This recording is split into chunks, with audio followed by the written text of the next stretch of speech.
kita. Jadi yang pertama yang perlu kita pelajari adalah rukun puasa. Ya kan, Bu? Apa itu rukun puasa? Berapa rukunnya? Rukun puasa itu berapa? Oke, karena ini majelis ilmu, ibu-ibu mesti berbeda dengan yang lainnya nanti ya. Berbeda dengan orang yang tidak ikut kajian. Jadi hari ini kita sedang kuliah. Ya, Bu? Nah, Ibu dosennya dari Lasnas. Ya. Jadi rukun puasa itu cuma dua. Pertama niat, yang kedua menahan. Ya, Bu?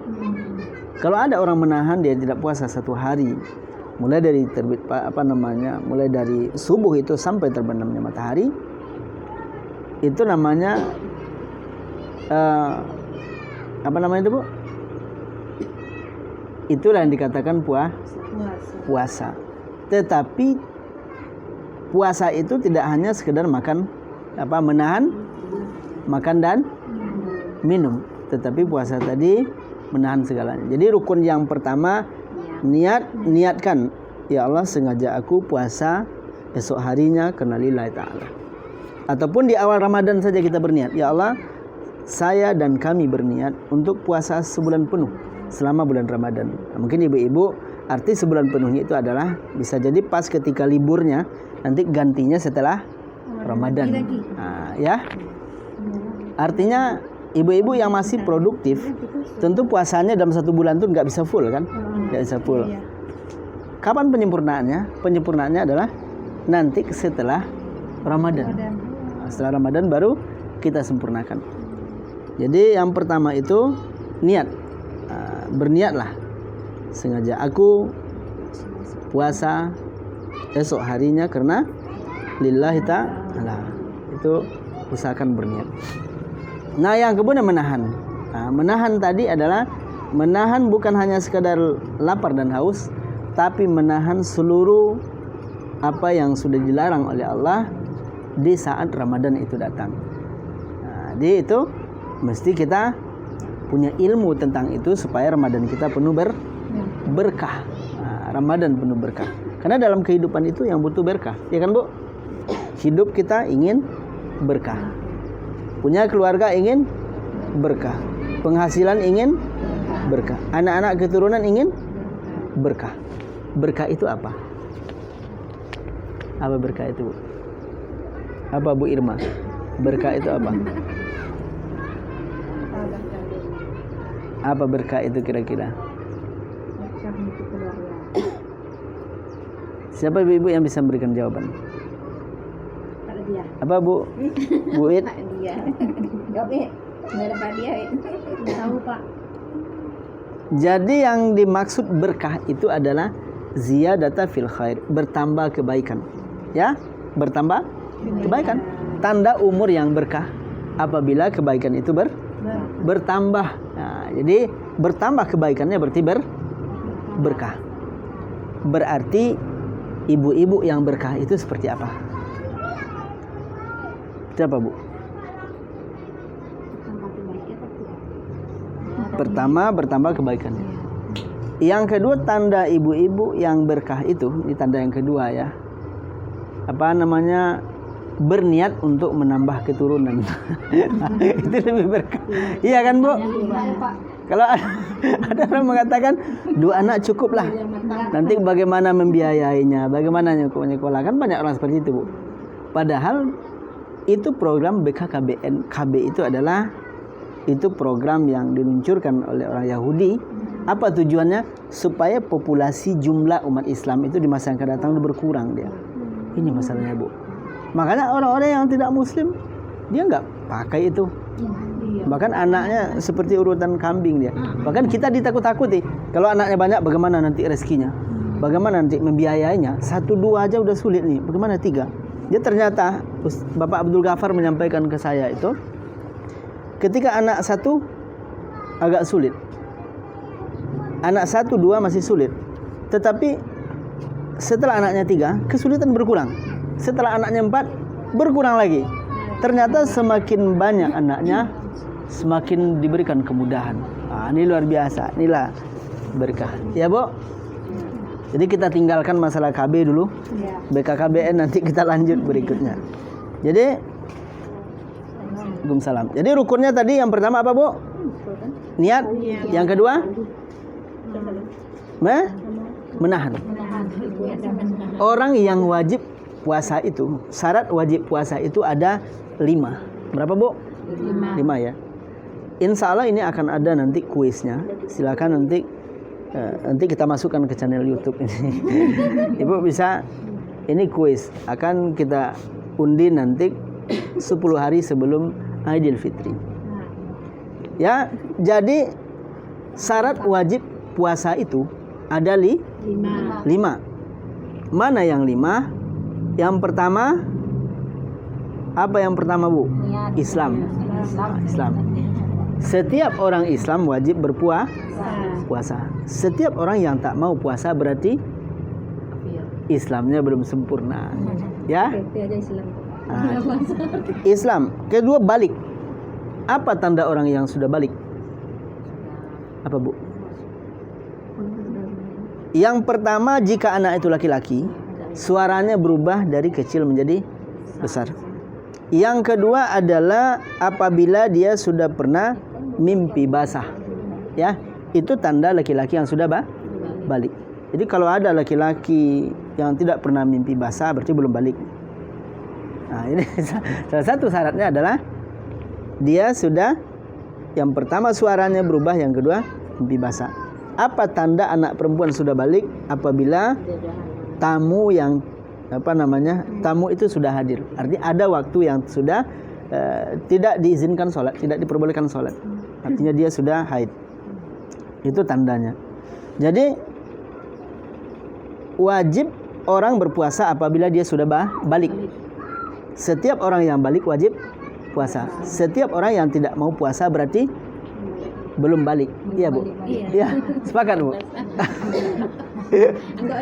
Oke. 2. Kemudian yang ketiga adalah yang ketiga berakal. Jadi setiap orang yang berakal wajib puasa. Setiap orang yang tak mau puasa berarti tidak memanfaatkan akal dengan baik. Ya, Bu? Makanya kita contohkan setiap orang gila itu dia tak wajib puasa. Ya kan, Bu? Setiap orang gila tidak wajib puasa. Setiap orang yang tidak mau puasa berarti Kurang waras. Artinya dia tidak bisa memanfaatkan akal secara sempurna. Makanya setiap orang gila tidak wajib puasa. Setiap orang yang tak mau puasa berarti dia tidak menyempurnakan akalnya. Kalau kita kan gila nanti kita dicarinya pula nanti kan di rekaman kita. Jadi sudah berapa, Bu? 3. Ulang. 1 apa? Islam. 2, 3, Berakal. Oke. Kemudian yang keempat, bermukim. Artinya bermukim itu adalah orang yang berada di tempat tinggalnya, menetap di sini. Kalau dia musafir, boleh dia tidak puasa hari itu, tapi bisa diganti di hari lain. Nah, jadi berarti orang yang menetap. Nah, berarti kita wajib puasa. Tapi dia melakukan perjalanan ke Medan, ke Sumbar, itu jika dia tidak mampu, boleh dia tidak puasa tapi ganti di hari lain. Ganti di hari lain. Oke. Nah, ibu-ibu jamaah yang dimuliakan Allah Subhanahu wa taala, kemudian yang terakhir adalah orang yang mampu.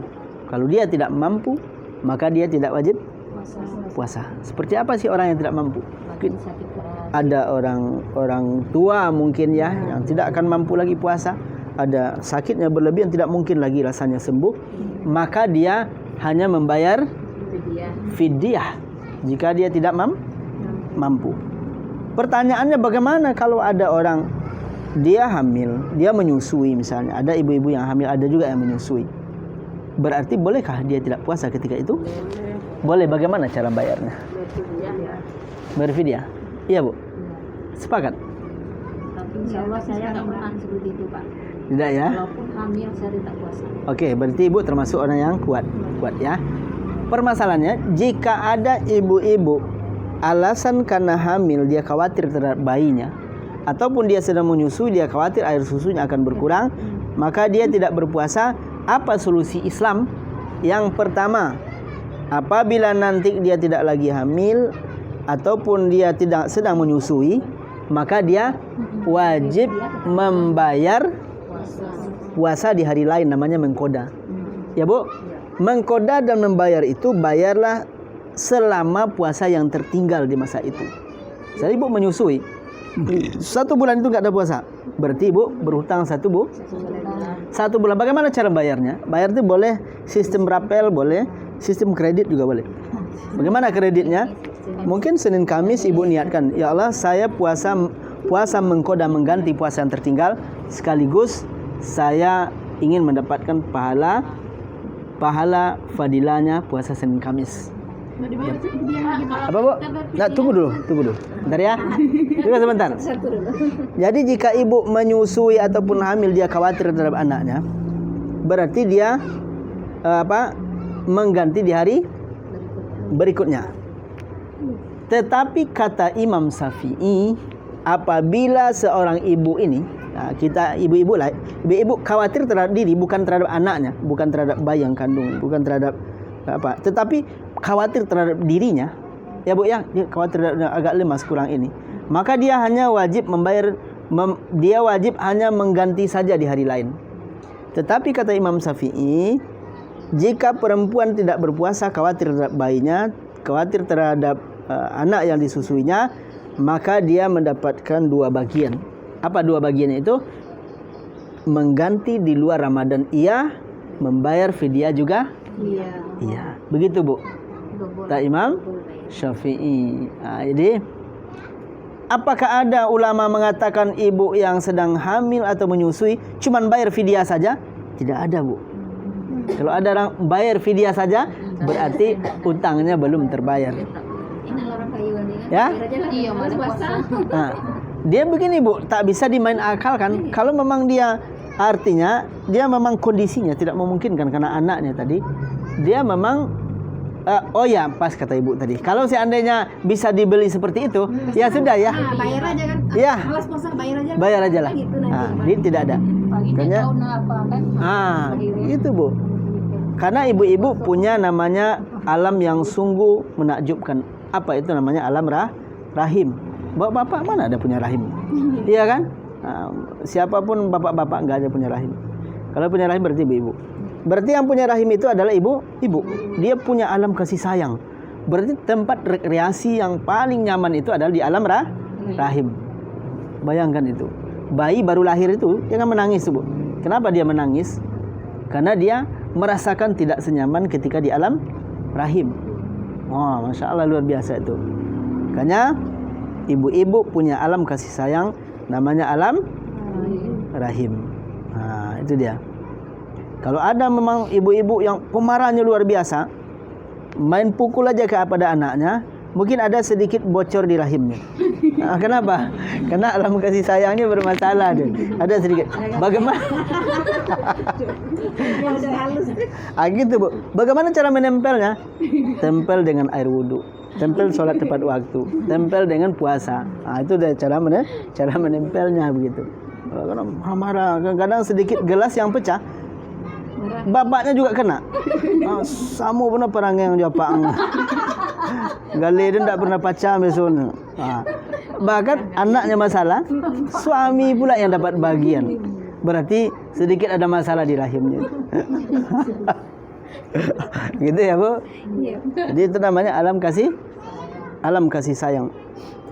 Jadi tidak ada yang hanya fidyah saja, kecuali bagi orang yang tidak mampu dan ketika di hari lain juga tidak mampu, seperti orang tua renta, itu cukup fidyah saja Bu. Orang yang sakit berkepanjangan tidak memungkinkan lagi sehat, cukup fidyah saja. Tetapi ibu-ibu yang hamil ataupun menyusui, jika khawatir anaknya itu kurang mendapatkan ASI ataupun gizi ketika dia puasa, maka dia mendapatkan 2 bagian. Pertama, mengkoda iya, membayar fidyah juga iya. Gitu Bu.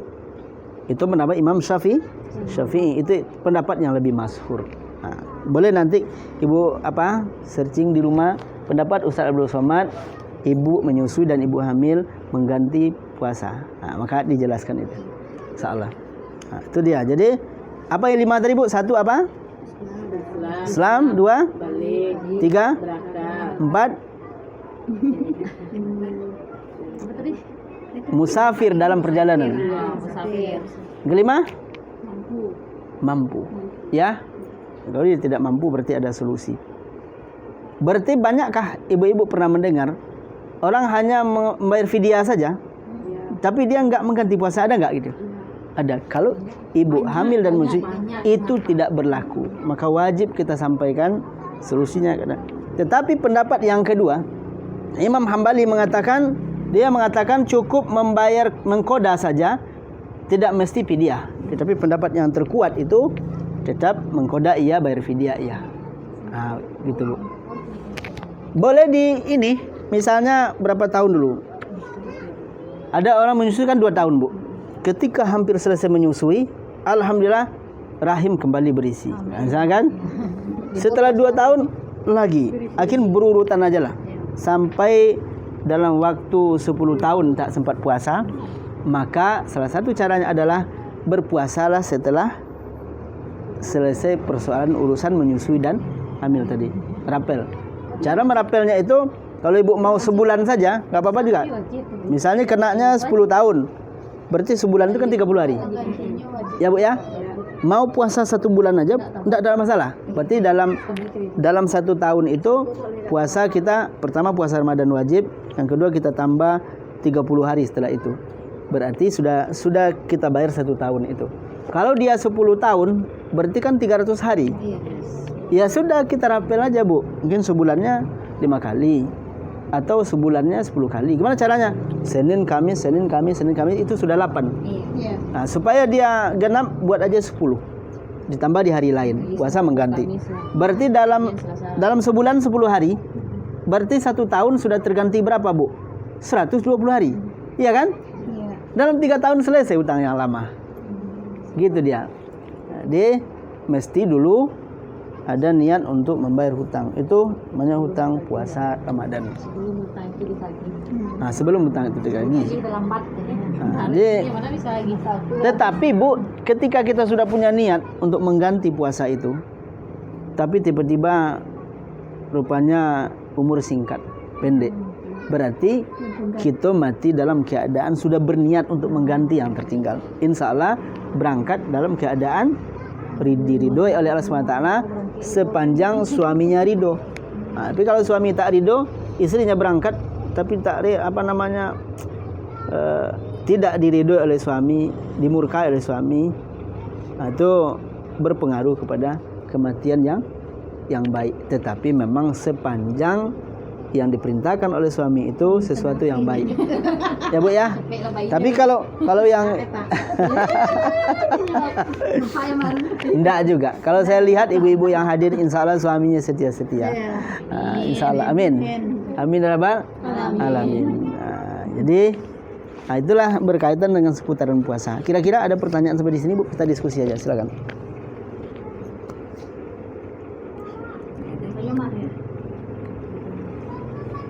Pak, itu Pak.